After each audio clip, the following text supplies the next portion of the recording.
দেশপ্রেমিক জনতা, সহযোদ্ধা, প্রবাসী ভাই ও বোনেরা, আসসালামু আলাইকুম। দেখেন ভাই, সেনাবাহিনী কি বলে, সেনা সদস্য কি বলে, একটু মন দিয়ে শুনেন। বাংলাদেশ যুদ্ধের জন্য কয়টা মিসাইল বানিয়েছে? ওরা পতিতালয় বানিয়ে টাকা কামাবে, মিসাইল কেন বানাবে?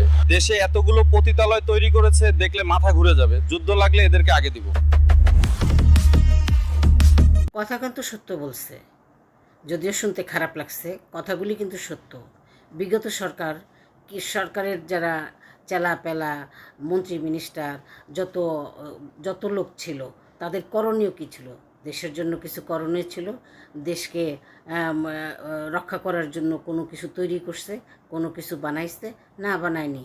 তারা সত্যি সত্যি প্রথমে ছেলেদেরকে নেশা করিয়ে লেখাপড়া বন্ধ করে দিয়ে সন্ত্রাসী বানাইছে, এবং এখন পরবর্তী ট্রামে গিয়ে মেয়েদেরকে দেহ ব্যবসায় নামায় দিছে। ইয়েস, রাইট, তার কথা সত্য, কিন্তু শুনতে খারাপ শোনা গেলেও সত্য। এখন আমি তো আসলে এই খারাপ সাবজেক্ট নিয়ে বা খারাপ ভাষা বলতে পারি না, বা এগুলি কথা বলাটা আমার জন্য সম্ভব না।